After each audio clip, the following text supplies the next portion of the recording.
Hello and welcome to a very special Indianapolis 500 episode of The Jet Set. Coming up, we are visiting Speedway, Indiana for a behind-the-scenes look at how the city and the race are roaring back. And we're talking to drivers about what really goes into their physical prep for the race. And we've got some surprises coming up later in the show, including a new contest that you don't want to miss. It's all coming up right here on The Jet Set. Welcome aboard. Are you ready to go? Bobby Laurie and Nikki Noya have your ticket to travel, food, fitness, and everything you need for an on-the-go lifestyle. It's time to jet set. 2020 and the pandemic changed everything, and IndyCar racing was no exception. Thankfully, we did have a racing season, but many races took place without fans, which were placed with many new restrictions. IndyCar put a rigorous process in place to protect the health and safety of its event participants, including strict reporting guidelines, along with additional steps such as communication of CDC COVID guidance, mandatory face coverings, required distancing, daily temperature screenings, and post-event follow-ups. Thankfully, the new safety measures meant that the crown jewel of the IndyCar race season could race for the 104th time. This, of course, the Indianapolis 500, also formerly known as the Indianapolis 500-mile race, or simply the Indy 500. The track itself is nicknamed the Brickyard, as the racing surface was paved in brick in the fall of 1909. 1 yard of brick remains exposed at the start-finish line and is one of the most iconic features of the legendary track. The race is considered to be the greatest spectacle and is part of the Triple Crown of Motorsport, which comprises 3 of the most prestigious motorsports events in the world, also including the Monaco Grand Prix and the 24 Hours of Le Mans. And if you're a fan of IndyCar, you'll know James Hinchcliffe. He currently drives the number 29 Dallara Honda for Andretti Autosport, and we were lucky enough to meet James and hear his story. James Hinchcliffe is arguably one of the most popular IndyCar drivers. He began his auto racing career as a kart racer and then graduated to open-wheeled racing in 2003. The following year, he made a splash on the Formula BMW USA circuit, earning top rookie honors with 3 wins. Years later, in 2011, he made his IndyCar Series debut and was awarded Rookie of the Year, and since then, he's become a 6-time NTT IndyCar Series race winner. But May 18, 2015 is a day Hinch and race fans won't forget. Oh, and a hard contact. James Hinchcliffe. James suffered life-threatening blood loss when a piece from the car's suspension impaled him and hit his femoral artery while practicing for the Indy 500. Obviously, something like this is life-changing, and without the help of everybody that was involved, I wouldn't be able to move on, but I can, and I will. And he did. After over 2 complete blood transfusions, many surgeries, and a years-long recovery, he won the pole position for the following year's race. He also went on to compete on Dancing with the Stars and was the first runner-up. Now he's preparing for the 105th Indianapolis 500. Hinch, thank you so much for having us here in Indianapolis at Andretti Autosports. It's really nice to meet you in person. Yeah, thanks so much for coming up, guys. Yeah, this is so awesome. Look at all these trophies. Pretty cool. The car. Pretty cool. So I want to start with your background. You're originally from Canada. Right. How did racing become your passion? Is it something you watched growing up? It was, but I like to joke that I grew up in Canada and I was too small to play hockey, so I had to find another way to impress the girls and landed on racing. But no, the truth is my dad is from England, and he was a huge racing fan. Motorsports is very prevalent in the UK, and so I just kind of grew up with that influence. I didn't have a dad that liked hockey. I had a dad that liked racing, and so I just loved it from the earliest age I can remember. Okay, so Hinch, you not only have racing fans, you also have a whole new set of fans after your appearance on Dancing with the Stars and in the body issue. Can you tell us how kind of that has changed the perception of you and your fans? For sure. It was a big change. I didn't realize when I was on the show how many people actually watched it, which is probably a good thing. A little pressure. Yeah, it's like 10 or 12 million people a week were watching that show, and so when it finished, I was getting recognized in airports and on the street a lot by people who were like, oh, I think he is an athlete. I'm not sure what he does, but you were great on Dancing. You were my grandma's favorite on Dancing with the Stars. I got a lot of that. What was the training like for Dancing with the Stars? It was intense. Really? It was so much work. But it's funny. I understand why athletes do well on that show because we're used to pushing ourselves. We're used to repetition. We're competitive. And all of those traits were very necessary because I'm not a dancer. I'm a 5'9" white guy from Canada who sits down for a living. Now, speaking of being an athlete, you have actually said in a few different interviews that you won't get on a racetrack unless you're wearing your B1 patch. Mm-hmm. Can you tell us, like, what is it about the B1 patch that helps you succeed and win a race? So I've always been a little skeptical of any of these, whether it was performance drinks or anything like that. I've always kind of steered away from it. Mm-hmm. I was approached to try the B1 patch, and I said, nah, it's not for me. And then kind of kept persisting. Just try it in the gym for a week and see how you feel. Mm-hmm. So I eventually acquiesced, and I tried it in the gym for a week, and there was just no doubt. There was no doubt in my mind after a week. Mm-hmm. I felt better at the end of workouts. My performance, my endurance, my mental focus, all of it. Mm-hmm. And so again, I'm always hesitant to try things on the racetrack because the consequences are very high. But Mm-hmm. after what I saw in the gym, tried it in the car, and it's that fourth quarter effect. Mm-hmm.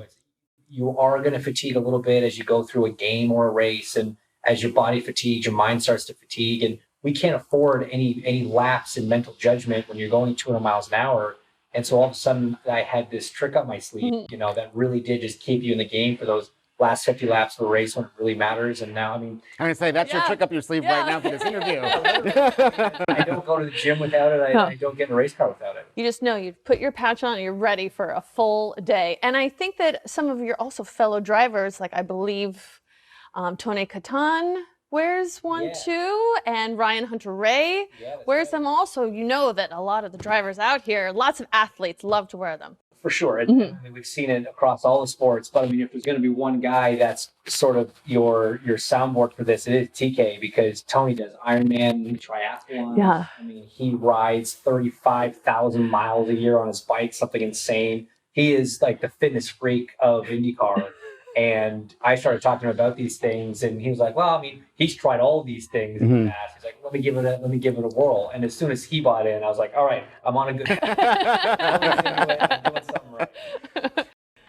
He was so awesome, wasn't he? He was a lot of fun to talk to. What a fun day we had. I was so happy that we got to meet him. Okay, well, we've got more of James Hinchcliffe coming up right after this, or Hinch as he's known. Exactly, and we have a big announcement, and we'll be back in just a minute with more of the Jet Set. Hinch. I loved every second. We're on a of nickname basis. We know people.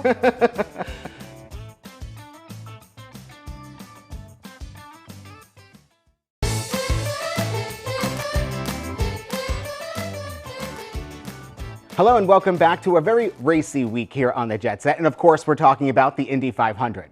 Holding large sporting events in 2020 and 2021 have definitely had their challenges, but we're so glad that racing is still on. And joining us today to help fill us in on what the past year has been like and the preparation that's going into this year's race is Doug Boles, president of the Indianapolis Motor Speedway. Why was it important to have last year's race even though there was no fans?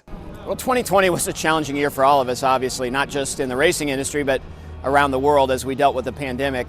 You know, the Indianapolis 500 has been running since 1911, and to have it last year without fans was really challenging. But it was also important for our series. It was also important, we felt, for our country to do something that was a little bit normal. And the Indianapolis 500, even though it was in August and not May, was a sense of normalcy. We were going to have that race.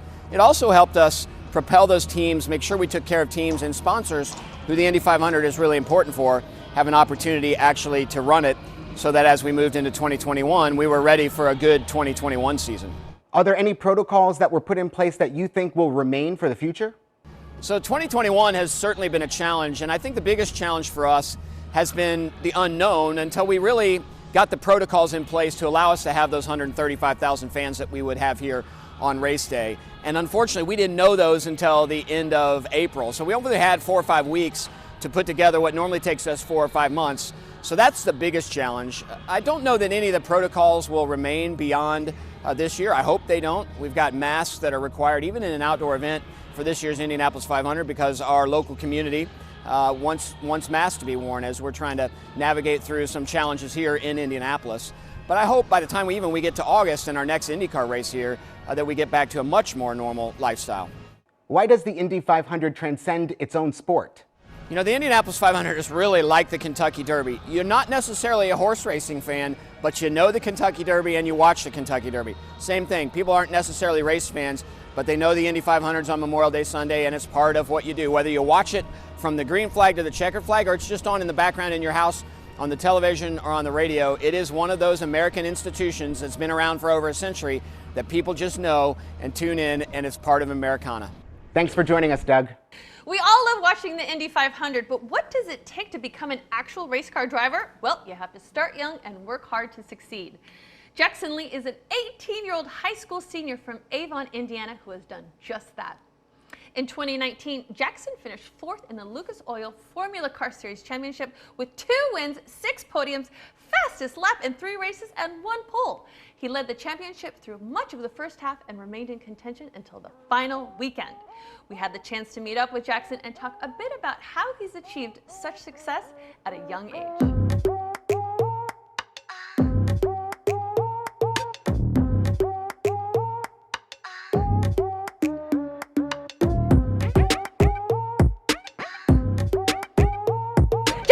This is so awesome. I cannot believe we're at the Indianapolis Motor Speedway. Thank you so much for having me. Where are we right now? So we're at one of my favorite places in the world, and just about 15 minutes away from where I live, the Indianapolis Motor Speedway, just in the infield. So we've got racing going on all this weekend, and I'm super excited. Can't wait to get going. Oh my gosh. Tell me how you got started racing. So my dad is Kevin Lee. He's a broadcaster for IndyCar and sports cars, and he's been around racing for a while. But actually, a lot of my passion comes from my mom's side. So my mother, her brothers, and her dad and my uncles on her side, they ran sprint cars and go-karts and did stuff like that. Good. Tell me a little bit about how you've been able to balance still being in school and being on the circuit. How do you do it? So I'll be honest, this year it's really picked up on the racing side of things. So I've had to miss quite a few days of school, but I've set up my high school to be all of my important classes and all my credits I need, I've gotten done my first 3 years. Well, that's a lot of things too. I mean, you are either in school or training or watching film or meeting with your team. There's so much that goes into a day. So I'm like, it's a lot of things. I want people to know that also the fitness that goes into it. Can you tell me a little bit about your fitness training? Yeah, so racing's one of those weird sports where like everyone in their life at some point has played basketball. So when LeBron James goes and makes a really athletic play, you can sit on your couch and watch that and really appreciate what he's doing, whereas most people haven't driven a race car before. So when you see a race car driver, you think to your passenger car. But there's quite a few differences between driving a race car and driving a passenger car. It's a lot more difficult than what it seems like. So we don't have any power steering, and it's pretty physical to be able to keep up with the G-forces as well. And really, when I got up into this level was the first time where I kind of realized I need to really stay up on that. Because my first test I did, by the end of the day I was pretty exhausted. But do you know what I think might help with all your fitness? I think you have your B1 patch on right now. Put one on today. So I started wearing the B1 patch after my first test, and I felt like towards the end of those sessions where I was getting worn out, I really didn't have that aspect to deal with anymore, and I was able to push through towards the end of sessions a little more. So, and that's a lot of where physical fitness in racing is important, because towards the end of the sessions when you start making mistakes, that's where it matters. So I think the B1 patch has really helped me in that aspect, be able to stay on top of my game at the end of a long day when we've had 100 laps on track and we're starting to get pretty worn out.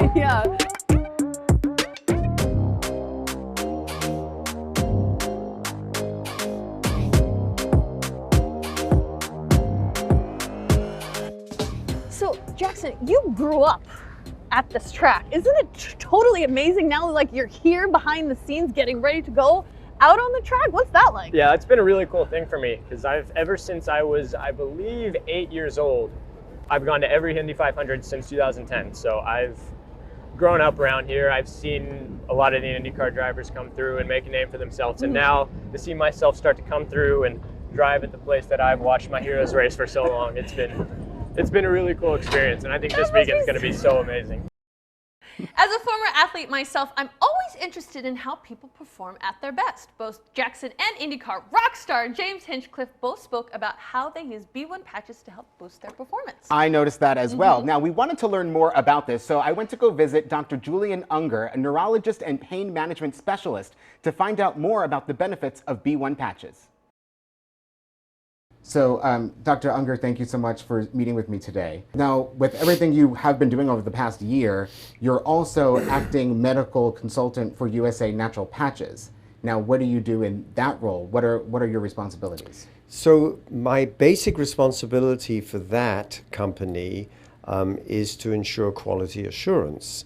That is, to make sure that everything that they claim about the product they're selling meets with the standards and guidelines for basic science and evidence-based medicine. So you've been really looking at the difference between even what a patch can provide you versus a pill or a drink. There are benefits to the patches. In the technology of drug delivery systems, there are advantages to patch delivery systems over pills and drinks, correct, yes. Now, over the past year, just before the vaccine came out, everyone was being told to boost their immune systems. What's the benefits of B1 and the B complex as part of that? So, in general, it's good to boost your immune system. Unfortunately, our lifestyle and our diet is deficient. So before COVID, it was a good thing. During COVID, it turned out that there were a number of studies that show that certain vitamins, including D, K, and the B complex vitamins, had some benefit in large data studies in terms of the management of the COVID epidemic and the COVID crisis. Well, thank you for the work that you do. My pleasure. Thank you for your time today. All right, have you ever wanted to go to an IndyCar race and have a VIP experience with an awesome race car driver? Yes. Well, then stay tuned because we've got a surprise just for you. We'll be right back after a quick break. And no, you cannot enter. Is it a contest? Diane Billings-Burford has spent her career working in and uplifting diverse communities, and now she's CEO of RISE, a national nonprofit that educates and empowers the sports community to eliminate racial discrimination, champion social justice, and improve race relations. Diane is joining us to share more about RISE and the amazing things they are doing in communities around the country. RISE is thrilled and excited to be at the Indy 500 presented by Gamebridge. It's a privilege to be back in Indy, you know, a place that not only has such a rich sports tradition, but has made itself this modern sports mecca, hosting such marquee sports events. RISE is a national not-for-profit with a bold vision of creating a nation unified through sport, committed to racial equity and social justice. With hundreds of professional, collegiate, high school, and community partners within sports, RISE is eliminating racial discrimination and creating safe spaces for critical conversations by educating and empowering athletes, coaches, staff, and fans. We've inspired millions of people through events such as the Super Bowl and the NCAA tournament to unite communities and assure that no voice goes unheard. With the support of great corporate partners like Group 1001 and Gamebridge, we've been able to build our programs here. In Indiana, we've seen how our partners who are committed to action, like the Colts, the NCAA, Butler University, Notre Dame, and Ball State, can amplify this work to bring diverse communities together and achieve long-term impact. And we're deepening our partnerships in Indianapolis and across the state every day. The work of the sports community, such as Malcolm Brogdon and Tamika Catchings, or the coach Chris Ballard, as well as student athletes like the ones at Butler, who after going through a RISE program, took actual action to promote change on their campus, motivate us to serve this community even more. We all have a role to play in creating a nation unified through sport, committed to racial equity and social justice. Join the RISE community and become a champion of change. Visit our website, risetowin.org, to make your personal pledge to end racism and to access valuable resources to do this work. Please also visit our website to donate. We appreciate and need your support. They're doing such great work there. Yes. And we do encourage everyone to go to risetowin.org and donate if you can. Yes, Bobby, but we're not done with Indiana just yet. We have an exciting offer to share, and to help us with the announcement, Hinch is back. Take a look.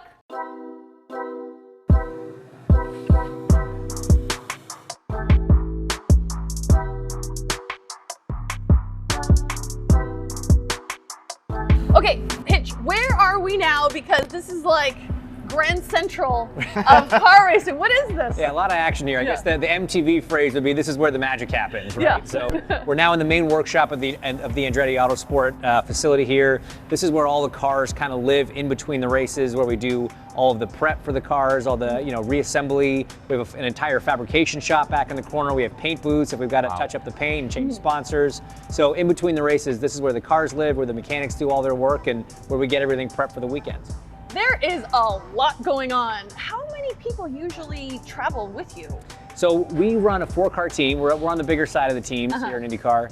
And it's about 20 people per car, plus commercial staff and PR staff, things like that. So all in, we're probably close to 100 people on the road week in and week out. Wow. Now, after the Indy 500, you're all packing up and going to Nashville, I heard, for the first ever Grand Prix. Yes, Oh, very yes. excited about that. So it's a new race on the calendar this year, the Music City Grand Prix down in Nashville. And we all know that town knows how to throw a party, so it's going to be a good event. But what we're extra excited for as drivers is there's a feature of the track that's completely new. So we do street races other places, and we're shutting down the streets of downtown Nashville, but we're actually going to be racing across the bridge, across the river, which is a first. So, I mean, luckily it's a straight line both ways, so hopefully nothing goes So they wrong, removed the but- speed limits over the bridge, right? Luckily, Okay, yes, they're just making sure. temporarily adjusting those for us. Yeah. Oh, that is cool. And Bobby, did you know that you can win a contest to go meet James at the Music City Grand Prix inaugural race on August 8th? I did. Well, how do you think people will enter that Well, contest? USA Natural Patches is going to fly the winner and a guest to Nashville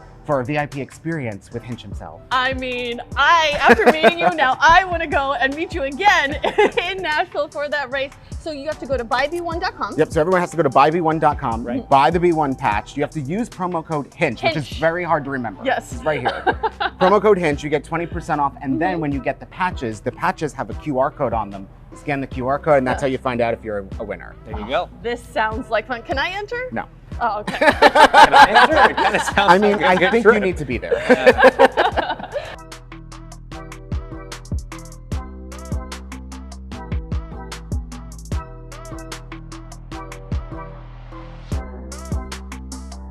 We've got one final break, but we'll be right back with more of the Jet Set. Don't go anywhere.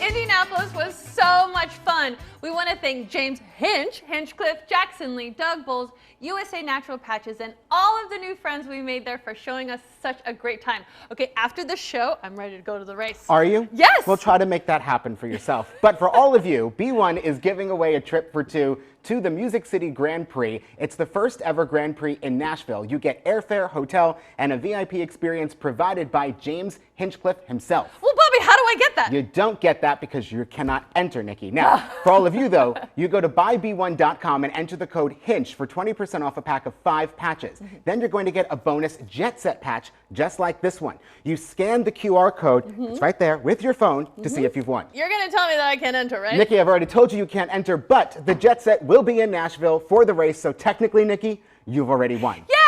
But you should probably still learn how to use your phone and scan QR codes.